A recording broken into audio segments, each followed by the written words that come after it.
Bonjour, je suis Isam Charour. Je souhaite vous parler de la transformation de la ville de Villeneuve d'Ascq en une ville intelligente. Intelligente, ça veut dire très proche et à l'écoute de ses citoyens. Tout d'abord, je souhaite me présenter. Donc, je suis professeur à l'Université de Lille, à Polytech Lille, et je dirige un laboratoire de recherche régional dans le domaine du génie civil et de l'environnement. Et depuis à peu près une dizaine d'années, je coordonne un projet de recherche sur la question de la Smart City avec des démonstrateurs à très grande échelle. C'est l'échelle de la cité scientifique. Donc, pour voir comment on peut transformer ce campus en une ville intelligente, comme un cas qui peut servir aussi pour les autres villes. L'une des questions qu'on me pose souvent, c'est mais qu'est-ce que c'est cette ville intelligente et pourquoi il faut qu'on y aille? Et c'est vrai qu'on entend de plus en plus des villes qui ont des projets Smart City à travers le monde, partout aujourd'hui, on entend. Et très souvent, qu'on porte un projet de Smart City, c'est quand on cherche à introduire de l'innovation technologique, mais pas que technologique, aussi sociétale et économique, pour améliorer la gestion de notre ville, ou de nos villes. On voit qu'aujourd'hui, si on se balade un peu dans la ville, qu'on a beaucoup de difficultés. Le problème de congestion, c'est un peu partout. Le problème de pollution. Parfois, on a du mal à se localiser.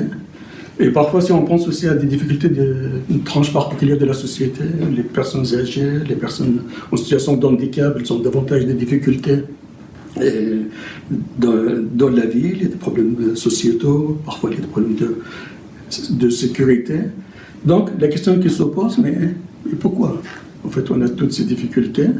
Et qu'est-ce qu'on peut faire? Et très souvent, en fait, la ville, elle est victime de son succès. Parce que la ville attire beaucoup de monde, et ils viennent, mais quand il y a plus de monde, on a besoin de plus d'infrastructures. Et on a du mal à suivre. Ou bien, les infrastructures dans lesquelles on a investi à un moment donné, elles ont vieilli, et on a du mal aujourd'hui à les entretenir et à les adapter. Ou bien, on a construit ces infrastructures à un moment, on n'avait pas beaucoup d'exigences par rapport à l'environnement. Ça veut dire qu'aujourd'hui, on a des bâtiments qui sont très mal isolés, des infrastructures qui ne sont pas adaptées pour qu'elles consomment le moins possible d'économie d'énergie ou des ressources.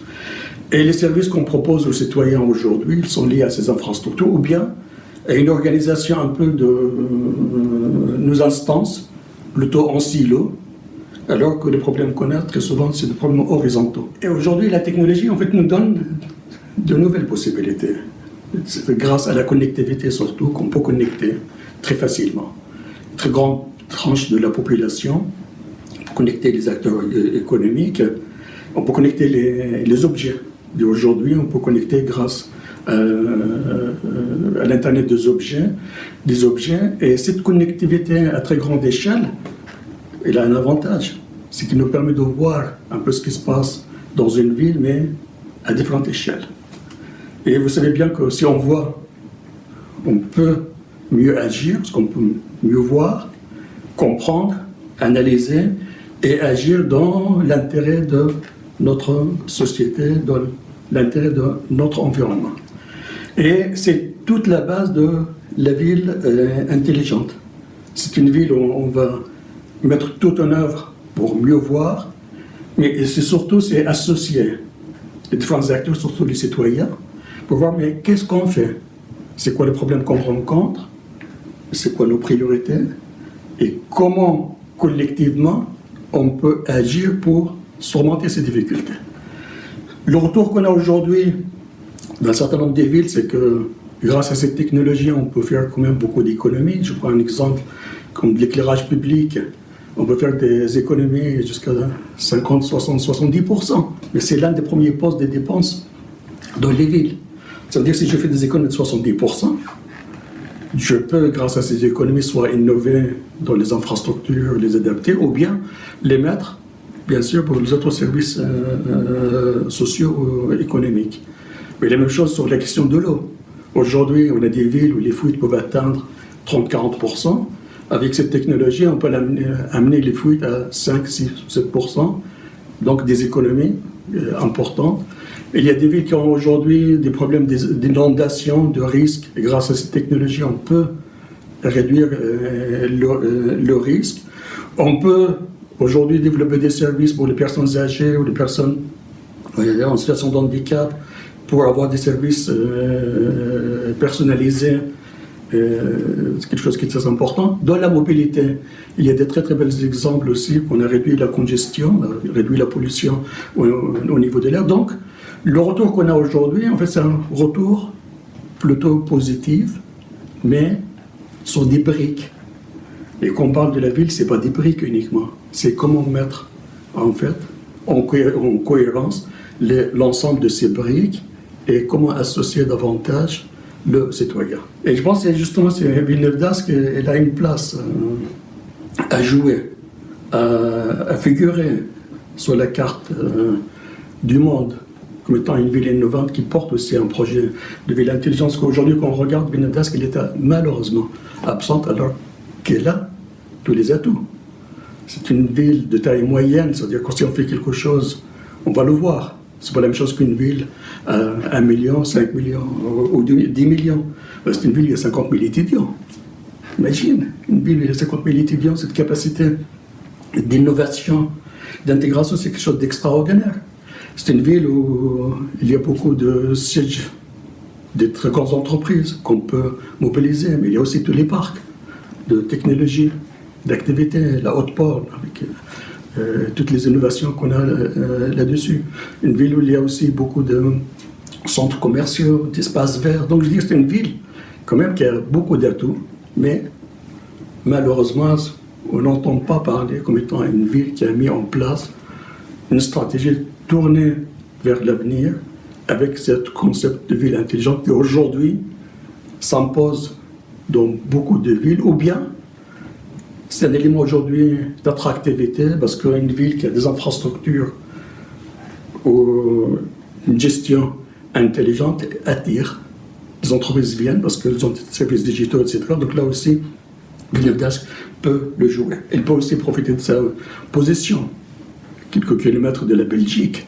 Il y a beaucoup de choses qui se passent aussi de l'autre côté de la frontière. Elle peut aussi jouer un rôle dans l'émulation par rapport à ça. Maintenant, comment faire? C'est la question, parce que très souvent, une ville qui veut démarrer un projet me pose la question, mais on est intéressé, ça a l'air d'être intéressant, mais bon, c'est trop compliqué, comment on peut faire? Alors, en fait, on a une première phase, parce que chaque ville, c'est une ville qui est spécifique par son histoire, spécifique par la culture, par les citoyens, par les différents corps qui la constituent. Et donc, on a besoin de faire sorte d'un bilan, d'un état des lieux, d'un diagnostic, pour voir mais c'est quoi nos atouts dans cette ville, c'est quoi le problème qu'on a, comment mettre les priorités. Et ces priorités, il faudra qu'elles soient aussi définies avec les citoyens et avec les autres, avec les services de la ville et les autres acteurs de la ville. Donc, première étape, mettre ces acteurs autour de la table. Réaliser quelques diagnostics sur la base de quelques indicateurs sur ce qui se passe dans la ville, l'état des infrastructures, des services, comme j'ai dit, les atouts. Et suite à ça, voir mais cette technologie, ce concept de ville intelligente, mais qu'est-ce qu'elle va nous apporter? Ce qui est important. Et collectivement, définir quelques priorités, trouver et décliner ces priorités dans des actions, voir après comment avec les autres partenaires ou d'autres acteurs, on peut mettre ça en place, impliquer l'université parce que ça me paraît une source très très forte qui peut apporter beaucoup de choses. Et aussi dire, parce que Villeneuve d'Ascq, elle peut aujourd'hui profiter que l'un des démonstrateurs de la ville intelligente, Sunrise, qu'on a sur l'aspect scientifique, mais c'est un projet qui est très, très connu à travers le monde, c'est un démonstrateur européen. Donc je dis que c'est plus facile aussi d'aller attirer d'autres acteurs, même au niveau mondial. Et voilà, démarrer ce projet pour qu'effectivement, dans 3, 4, 5 ans, 10 ans, Villeneuve d'Ascq soit l'une des villes avec des projets phares dans ce domaine. Et je pense que le plus important, c'est le processus, démarrer ce processus,